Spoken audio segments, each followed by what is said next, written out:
Rentasan berita edisi 1027, saya Zawaz Yusof, antara paparan utama malam ini. Tindakan Najib memalukan negara. Hantu apakah yang paling jahat?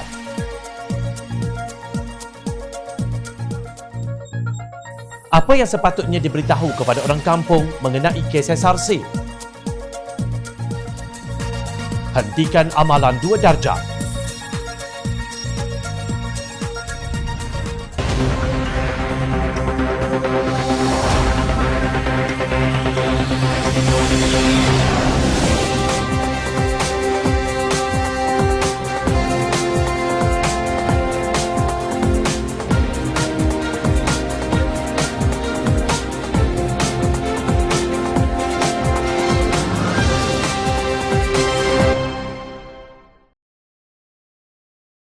Assalamualaikum dan salam sejahtera. Mahkamah Rayuan berpendapat dana RM42 juta digunakan oleh bekas Perdana Menteri Datuk Seri Najib Razak untuk kepentingan peribadinya walaupun beliau tahu ia milik SRC International Sedia Berhad.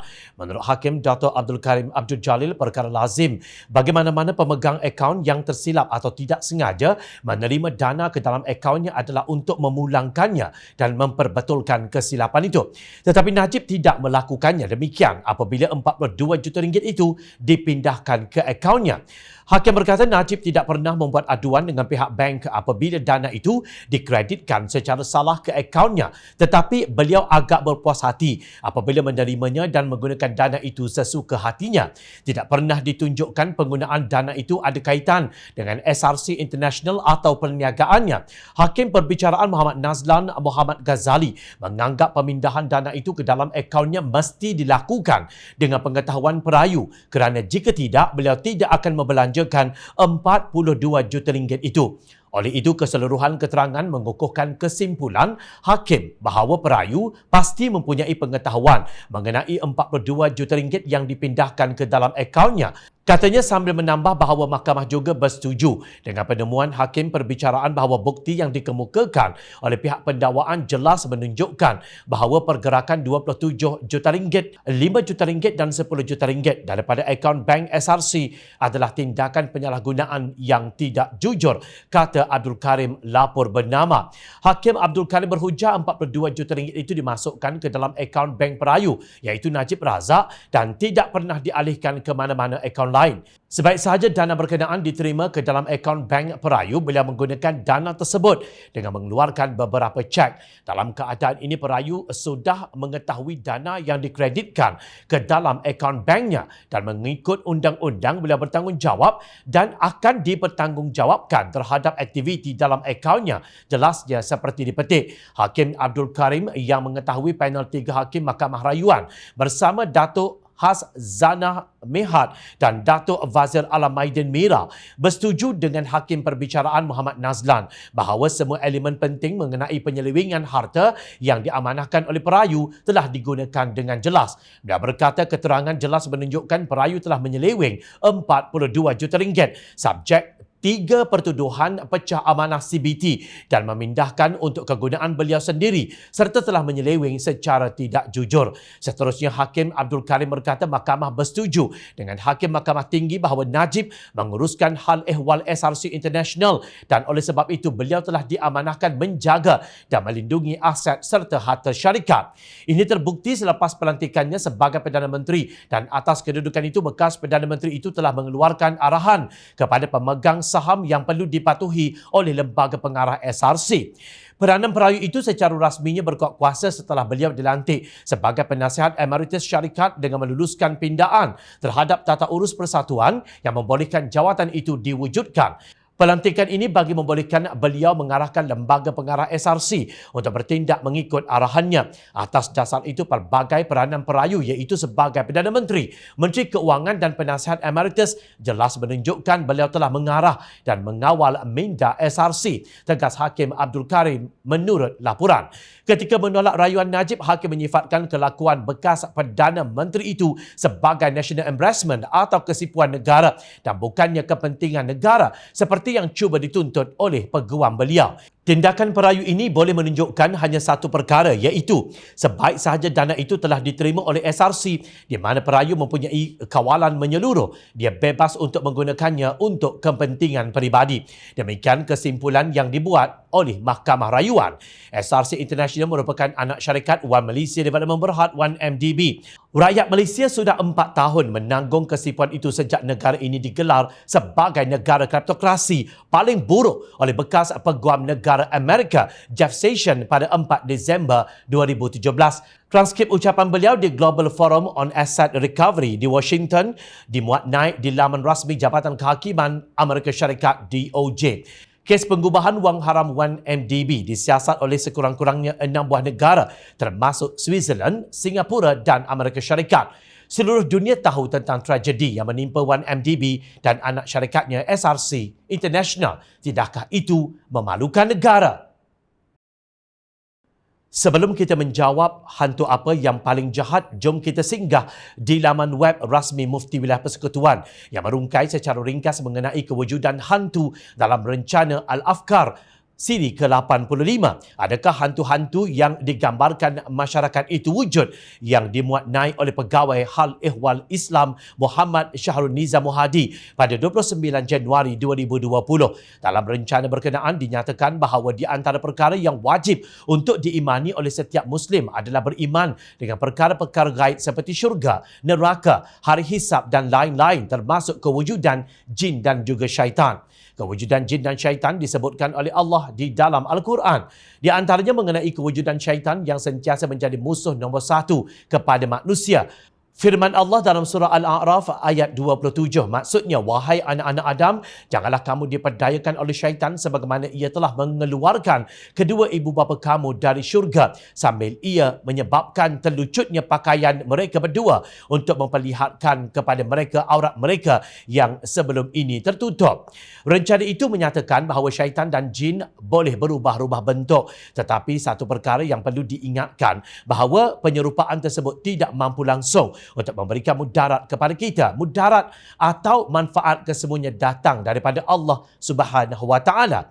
Jin atau syaitan yang menjadi hantu tidak akan sesekali mampu memberi mudarat, apatah lagi mencederakan atau membunuh manusia.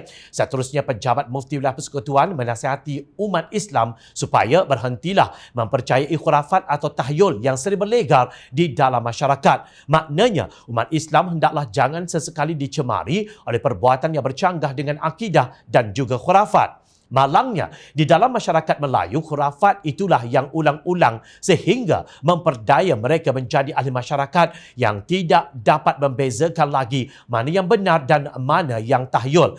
Masyarakat terus disumbat dengan naratif yang menakutkan terhadap perkara yang tidak wujud yang mereka sebut sebagai hantu. Ia berlaku kerana pihak yang berkuasa mahu mengekalkan kuasanya agar sifat hegemoni atau dominan mereka dapat terus menindas lawan sehingga menjadi lemah. Kini gelaran hantu itu dipakaikan kepada sebuah parti politik yang bernama Democratic Action Party atau DAP. DAP ditohmah sebagai komunis, mengancam Melayu Islam dan sebagainya, sehinggakan kewujudan sekolah jenis kebangsaan Cina pun didakwa agenda DAP. Sedangkan sekolah-sekolah tersebut telah wujud lama sebelum DAP dilahirkan di negara ini. Kata Ketua Pemuda Pakatan Harapan Howard Lee Chuan Hao yang juga Ketua Pemuda Sosialis DAP atau DAPC. Kongres DAP dijalankan sepenuhnya dalam bahasa Melayu. Daripada atur cara ucapan sehinggalah kepada mesyuarat, semua dijalankan dalam bahasa kebangsaan. Awak berkata demikian semasa program Jom Channel Bicara Semasa siri ke-30 yang bertajuk Kembalikan Mandat Rakyat, Mana Peranan Anak Muda pada Selasa 7 Disember dengan moderator Muhammad Saiful Rosman. Howard adalah ahli Dewan Undangan Negeri Pasir Pinji, hasil daripada pendidikan Sekolah Rendah Jenis Kebangsaan dan fasih bertutur dalam bahasa Melayu Taylor Perak. MCA yang mengamalkan perkauman itu mereka junjung. Sedangkan mesyuarat agung tahunan AGM peringkat bahagian, Konvensyen Negeri dan Perhimpunan Agung MCA semuanya dijalankan dalam bahasa Cina. Kesimpulannya, kepercayaan bahawa DAP itu hantu adalah satu khurafat yang wajar dibantras yang dinyahkan terus dari politik negara agar keadilan sebenarnya dapat ditegakkan. Bukan keadilan untuk DAP, tetapi keadilan untuk rakyat Malaysia yang dipimpin oleh rakyat Malaysia. Anak muda, bersediakah kalian untuk menjadi ejen perubahan negara ini? Dalam keputusan sebulat suara panel 3 Hakim Mahkamah Rayuan yang dipengerusikan oleh Datuk Abdul Karim Abdul Jalil mengekalkan keputusan Hakim Mahkamah Tinggi Muhammad Nazlan Muhammad Ghazali yang dibuat pada 28 Julai tahun lalu terhadap Datuk Seri Najib Razak. Dua hakim yang turut sama mendengar rayuan Najib ialah Datuk Zanah Mihat dan Datuk Wazir Alam Maidin Mira. Hakim Nazlan telah menjatuhkan hukuman penjara 12 tahun dan denda RM210 juta kepada Najib selepas didapati bersalah atas satu pertuduhan salah guna jawatan sebagai Perdana Menteri, 3 pertuduhan pecah amanah jenayah dan 3 pertuduhan pengubahan wang haram yang melibatkan RM42 juta dana SRC International. Bagaimanapun, oleh kerana Najib tidak diarahkan segera membayar denda dan masih bebas, maka pastinya dia akan ke hulu dan ke hilir seperti sebelum ini. Mendakwa tidak tahu menahu tentang wang berbilion ringgit yang masuk ke dalam akaunnya dari SRC International dan One Malaysia Development Berhad 1MDB. Makcik-makcik dan pakcik-pakcik yang tidak tahu putar belit pengubahan wang haram akan percaya. Mereka percaya kepada sumpah laknat Najib. Kononnya, dia tidak tahu menahu tentang wang berbilion ringgit yang masuk ke dalam akaunnya. Mereka percaya cerita karut tentang pemberian derma Raja Arab itu untuk membantu rakyat. Akhir sekali, mereka percaya ini semua angkara Pakatan Harapan yang dihantui oleh DAP yang dituduh sebagai komunis. Mereka berteriak slogan hidup bosku dan malu apa bosku tanpa sedar bahawa mereka telah ditipu. Mereka tidak baca kenyataan hakim-hakim yang arif dalam bahasa penuh jargon perundangan. Kepercayaan mereka ini akan diterjemahkan kepada undi pada pilihan raya umum ke-15, kononnya demi menyelamatkan Najib. Lebih-lebih lagi apabila lebay-lebay dalam parti yang kononnya berslogan Islam memimpin turut sama bersekongkol dengan para kleptokrat. Takkanlah lebay nak menipu. Takkan lebay bersubahat dengan pecah amanah, salah guna kuasa dan pengubahan wang haram? Tentunya tidak. Kepercayaan songsang inilah yang Pakatan Harapan perlu perangi pada pilihan raya umum ke-15 nanti. Maka pemimpin Pakatan Harapan perlu menjelaskannya kepada makcik-makcik dan pakcik-pakcik ini ke dalam bahasa yang mudah mereka fahami. Ini bukan kerja mudah, namun ia perlu dijelaskan dengan segera hari ini, sekarang juga. Hakim Mahkamah Tinggi Muhammad Nazlan membuat keputusan Najib bersalah berdasarkan bukti. 3 hakim Mahkamah Rayuan pula bersetuju dengan Muhammad Nazlan yang mendapati Najib bersalah. Perbuatan Najib itu memalukan negara yang digelar sebagai kleptokrasi, iaitu negara yang diperintah oleh seorang penyangga.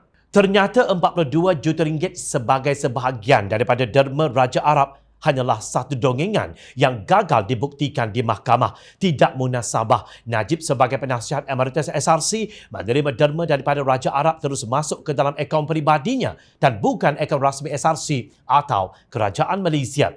Kemudian boleh pula Najib gunakan wang itu untuk perbelanjaan peribadi dan politiknya. Tidak munasabah seorang Perdana Menteri dan juga Menteri Keuangan ketika itu begitu mudah ditipu oleh seorang pemuda yang bernama Low Teck Jo atau Jolo. Yang sebenarnya ditipu ialah makcik-makcik dan pakcik-pakcik yang selama ini percaya kepada perjuangan UMNO yang sudah jauh lari daripada tujuan asal penubuhannya. Inilah satu hakikat.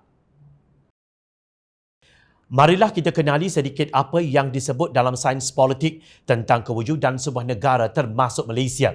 Ahli sains politik berpendapat entiti yang kita panggil negara wajib memenuhi 4 unsur utama iaitu penduduk, pemerintah, wilayah dan juga kedaulatan. 4 unsur itu setara kedudukannya tanpa satu pun lebih utama. Al-Quran menyebutnya berkali-kali. Antaranya sifat manusia yang dinyatakan dalam ayat yang ke-13 surah Al-Hujurat yang bermaksud, wahai umat manusia, sesungguhnya kami telah menciptakan kamu daripada lelaki dan perempuan dan kami telah menjadikan kamu pelbagai bangsa dan bersuku puak supaya kamu berkenal-kenalan dan beramah mesra antara satu sama lain.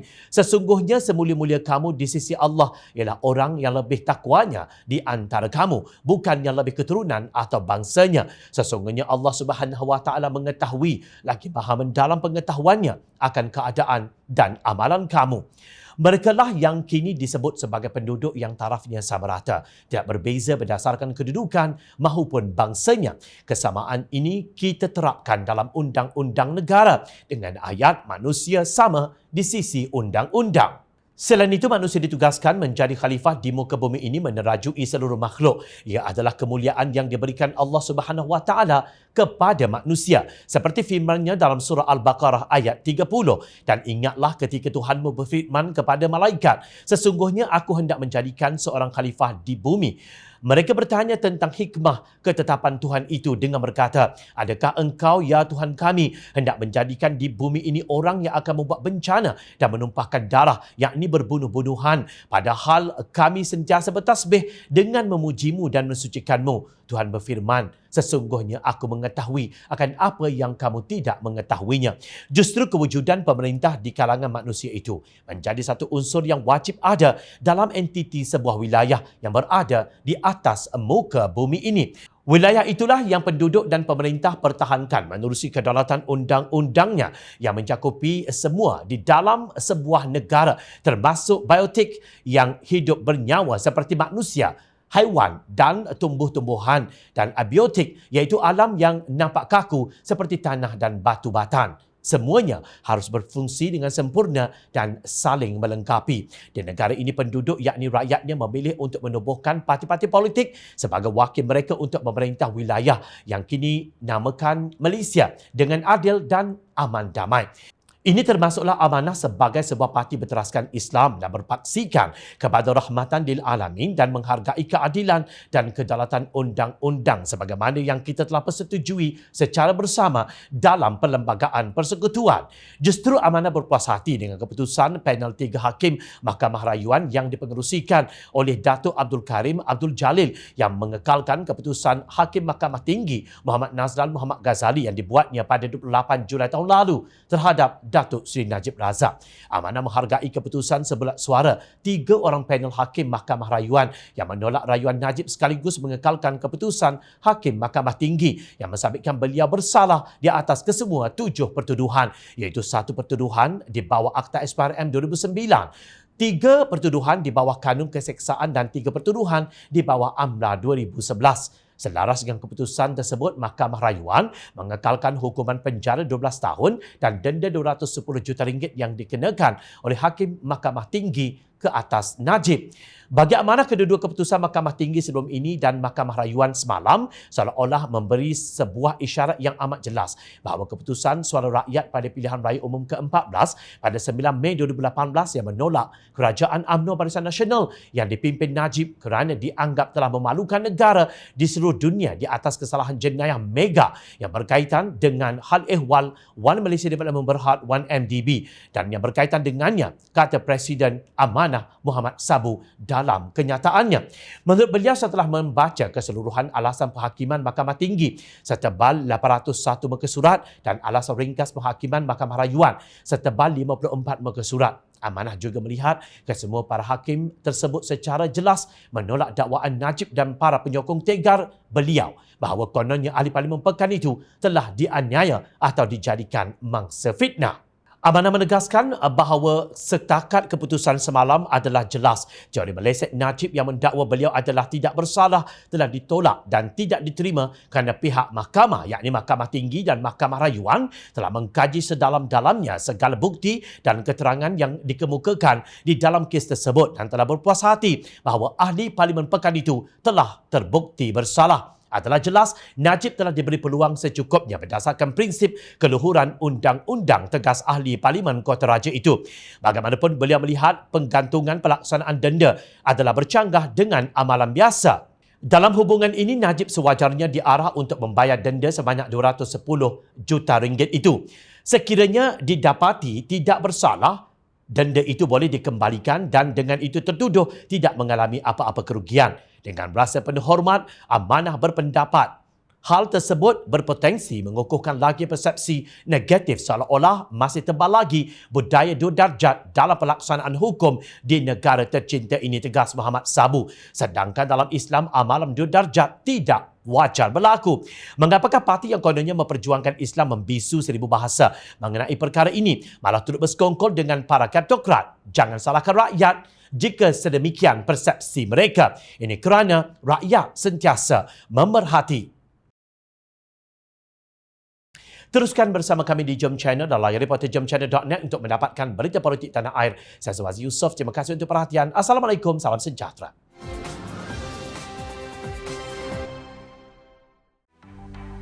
Mencari maklumat dan berita politik yang bebas, kupasan yang tepat, panas. Dapatkannya secara eksklusif hanya di Jom Channel. Komitmen kami, pentasan berita Isnin hingga Jumaat. Berbicara dan isu semasa, kami garapkan secara langsung. Panel-panel berkaliber dan profesional. Interaktif, pandangan anda kami raikan. Jangan lupa bersama kami di setiap hujung minggu dalam edisi khas mingguan. Jom Channel, moving forward, sharing a new experience.